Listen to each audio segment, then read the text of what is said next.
अमन के शव मिलने के लगभग 48 घंटे बाद शव का अंतिम संस्कार किया जा रहा है।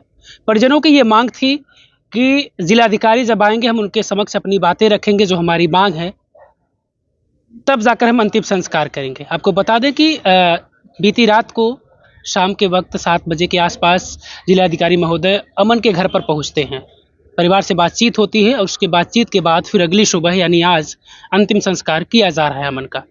संदीप जी हमारे साथ बातचीत करने के लिए इन्हीं से लगातार जो भी बातचीत हो रही थी, जो वहाँ अधिकारी थे, चाहे वो एसडीएम हो, सीओ हो, एसपी हो, सबसे यही बातचीत कर रहे थे। तो किस आधार पर ये शर्त मंजूर हुई कि ठीक है हम अंतिम संस्कार करते हैं? क्या जो इनकी मांगें थी उन मांगों पर क्या इन्हें आश्वासन मिला है, हम बातचीत करते हैं। संदीप जी, लगातार आप लोगों की मांग थी कि जब तक डीएम नहीं आएंगे हम लोग अंतिम संस्कार नहीं करेंगे, आप मेरी बात वो जब तक नहीं सुनेंगे। तो क्या बातचीत हुई? तो आए तो थे वो आए थे, उन्होंने आश्वासन दिया है, जो भी हमने उनको लिखित में दिया है उस पर कार्रवाई की जाएगी और कानूनी प्रोसेस के हिसाब से जो भी वो हमें सुविधाएं प्रदान कर सकते हैं वो देंगे हमको। उन्होंने ये ऑन मीडिया में रहकर सारी चीज़ें बताई है। अच्छा, ऑन कैमरा उन्होंने बताया? ऑन कैमरा बताया है। और ये आप लोगों ने अपनी मांग लिखित में उन्हें दी? हाँ, उन्होंने हमसे लिखित में कहा कि लिखित में दे दीजिए क्या क्या चीज़ें आपको वो है, तो हमने वहाँ उनको लिखित में दिया है पेपर पे। संदीप जी, लगातार ये पुलिस की लापरवाही उसमें बताई जा रही है आप लोगों के द्वारा कि पुलिस को पहले से वीडियो मिल चुका था लेकिन पुलिस ने काम नहीं किया। तो क्या इसकी शिकायत भी आप लोगों ने किया? हालांकि एसपी तो निलंबित कर दिए हैं, कई पुलिसकर्मी निलंबित हुए हैं। हम तो खुद भी पुलिस के साथ थे, अगर वो मेरी बात मान के चलते तब भी शायद हम वहाँ तक पहुँच सकते थे, पर वो एसपी के साथ उनके जो ड्राइवर, उनको सबको ये चीज़ें नॉर्मली पता थी यहाँ के सस्पेक्टेड पर्सन कौन है। लोगों ने जब नाम वाम लिए तो लोग उनके घर पे गए। पूरी मतलब जो समय से पहले हमारे पहुंचा जा सकता था वो हम पहुंचे नहीं, क्योंकि उसमें से प्रशासन ने डायरेक्ट ही उस लड़के को ये घोषित कर दिया अपनी वीडियो के अंदर, अरे ये तो पी के घूम रहा है, हो सकता है उसको मारा हो, गिरता पड़ता आया हो।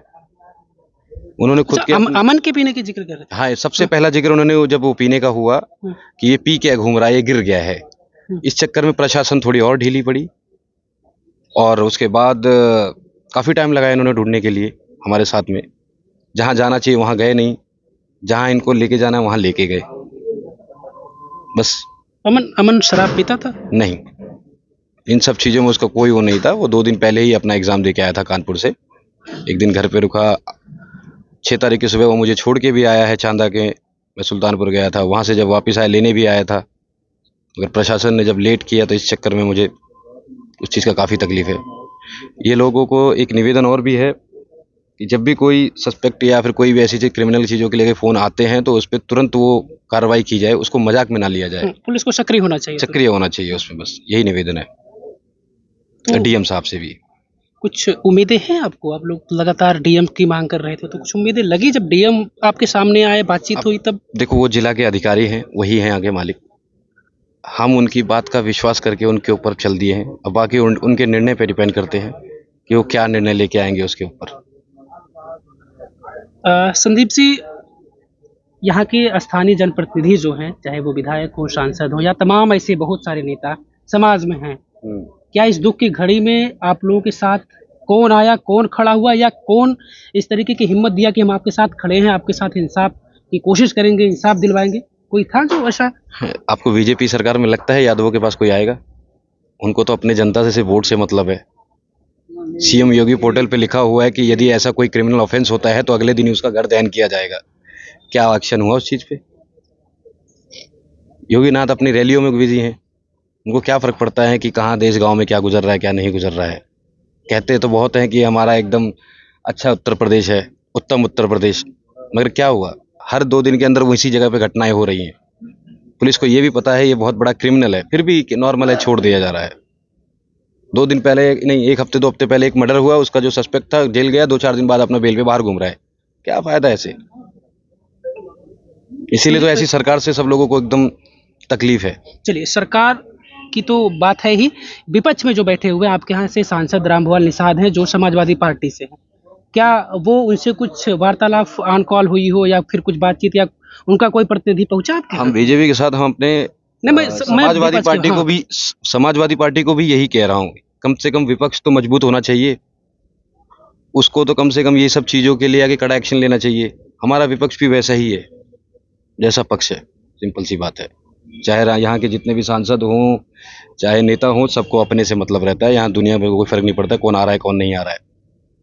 बड़े दुर्भाग्य की बात ये होती है कि जब चुनाव का मौका होता है तो यही वो नेता हैं जो ये कहते हैं लोगों के बीच में कि हम आपके सुख दुख में आपके साथ खड़े होंगे, लेकिन 48 घंटे तक 100 को रखा गया, लेकिन यहाँ के सांसद नहीं पहुँचे या यहाँ के जो भी अपने आप को ये समझते कि हम क्षेत्र के समाज सेवक हैं, क्षेत्र के नेता हैं, हम क्षेत्र के लोगों के साथ सुख दुख में खड़े हैं।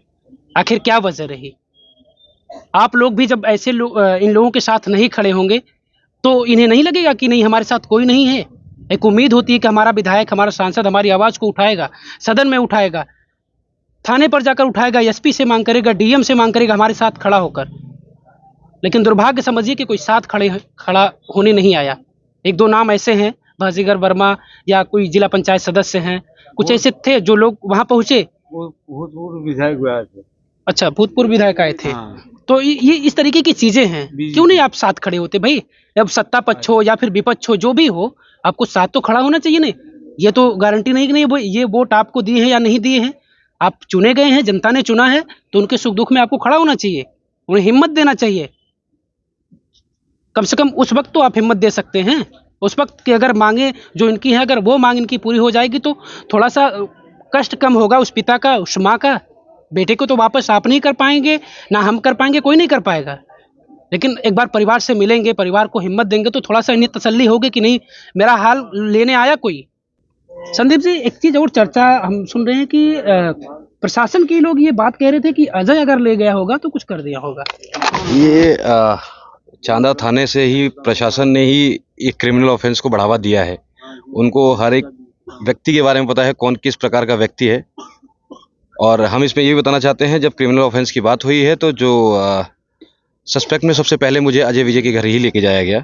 यानी उनको ये चीज़ पहले से पता थी यहाँ के लोग ऐसा करते हैं, और हाल ही में उसमें से शायद कोई व्यक्ति 1 महीने पहले जेल से छूट के आया था। तो प्रशासन को अगर ये सब चीज़ें पता होते हुए भी अगर वो एक्शन नहीं लेगा तो मुझे नहीं लगता कि ये चांदा जैसा क्षेत्र सुरक्षित रहेगा। आज तो चलो कोई गया है, कल को बहन बेटियां भी जाने लगेंगी। किसी की इतनी हिम्मत नहीं होगी रात में घर ना निकले। संदीप किसी की के घर गिरफ्तारी अगर उन लोगों की नहीं हो पा रही तो भय तो मुझे लग रहा है कि आप लोगों के भी जहन में होगा कि हो सकता है वो बाहर घूम रहे हो और फिर किसी और घटना को अंजाम दे दे वो। हो सकता है। मैं अभी मीडिया में बोल रहा हूँ, अगर मैं हूँ कल को मेरे को भी कुछ हो सकता है।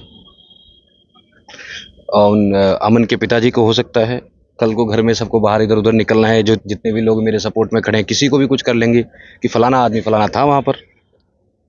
तो इतने बड़े अपराधी अगर छूट रहे हैं तो प्रशासन बहुत कमज़ोर है, वो किसी काम का नहीं है। फिर बस एक वही है आखिरी उम्मीद कि डीएम साहब अगर उस पर प्रॉपरली एक्शन लेंगे तो हमें लगता है कि कुछ हो सकता है। यदि वहाँ से भी नहीं हुआ तो फिर हम कुछ कह ही नहीं सकते। फिर तमाम घटनाएं को हम लोग कवरेज करते रहते हैं। जब विवाद किसी दो जातियों में हो तो फिर राजनीति वहाँ बड़ी तगड़ी होती है। उस समाज के लोग जिनके साथ घटना हुई, उस समाज के लोगों की गाड़ियों की कतार जो है ना, वो घर से लेकर 2-2 किलोमीटर तक रहती है।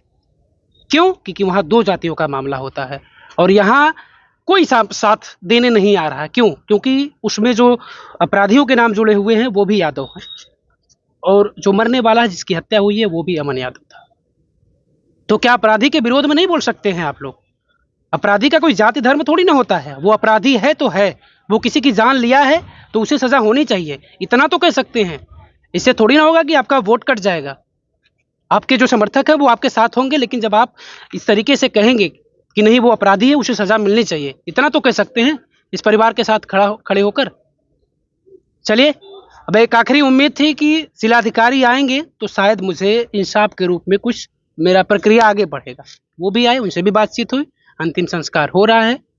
इस वक्त हम अंतिम संस्कार स्थल पर ही हैं। उम्मीद करते हैं कि अमन के परिवार के साथ इंसाफ होगा और जो भी इनकी मांग है उस मांग पर सरकार प्रशासन काम करेगी।